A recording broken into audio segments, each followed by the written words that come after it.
ചത്താപ്പച്ച എന്ന് പറഞ്ഞു അനാവശ്യമായിട്ടുള്ളൊരു ക്യാമിയോ ഉണ്ട്, അത് മാത്രം ഒഴിവാക്കിയിരുന്നെങ്കിൽ ഒരുപക്ഷെ വേറെ ലെവൽ പടന്ന് ഞാൻ പറഞ്ഞേനെ. കോമഡി പീസ് എന്ന് പറയുന്നത് അസല് കോമഡി ക്യാരക്ടർ, കോമഡിക്ക് ഭയങ്കര കോമഡി തറയിപ്പോ മൂക്കിനെ കൊണ്ട് കാണിപ്പിച്ചു. എടാ എനിക്ക് ഈ സാഹചര്യത്തിൽ നിഷ്പ്രയാസം രക്ഷപ്പെടാം. എങ്ങനെ? അപ്പൊ ഇവര് പറഞ്ഞു ചെയ്തു, അത് എന്തായാലും നല്ലതായാലും ചീത്തയായാലും എനിക്ക് ഒരു ഉത്തരവാദിത്വം. അങ്ങനെ നൈസായിട്ട് തടി തപ്പി മമ്മൂക്ക. കഴിഞ്ഞ ദിവസങ്ങളിലായിരുന്നു വാൾട്ടറും പിള്ളേരും തിയേറ്ററുകളിലെത്തിയത്.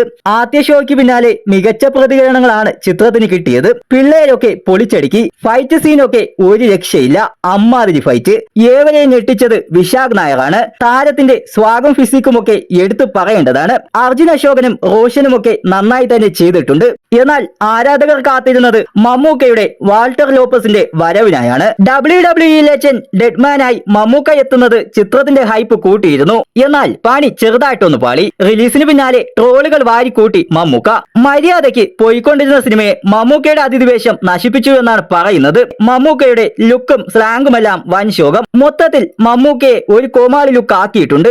എന്നാൽ ഇവർ പറഞ്ഞത് മാത്രമാണ് സിനിമയിൽ താൻ ചെയ്തതെന്നും അത് നല്ലതാണെങ്കിലും മോശമാണെങ്കിലും തനിക്കതിൽ ഉത്തരവാദിത്വമൊന്നും ഇല്ലെന്നാണ് മമ്മൂക്കയുടെ വാദം. മാത്രമല്ല വിശാഖ് നായറൊക്കെ വളരെ കഷ്ടപ്പെട്ടാണ് ഫിസിക് ഉണ്ടാക്കിയത്, എന്നെ കൊണ്ട് അത് ജന്മത്തിൽ സാധിക്കില്ല എന്നും മമ്മൂക്ക പറഞ്ഞു. ഒരു കണക്കിന് മമ്മൂക്ക പറഞ്ഞതിലും കാര്യമുണ്ട്. അണ്ടർടേക്കറിനെ പോലെ ഒരു ക്യാരക്ടർ ആവുമ്പോൾ നല്ല ബോഡിയൊക്കെ വേണം. ഈ പ്രായത്തിൽ മമ്മൂട്ടിക്ക് അത് സാധിക്കില്ല. അതുകൊണ്ട് തന്നെ മമ്മൂക്കയെ മാത്രം കുറ്റപ്പെടുത്തുന്നതിൽ കാര്യമില്ല. എന്തൊക്കെ പറഞ്ഞാലും മമ്മൂക്കയുടെ അതിഥിവേഷം ചിത്രത്തിന് കൊടുത്ത ഹൈപ്പ് ചെറുതൊന്നുമല്ല.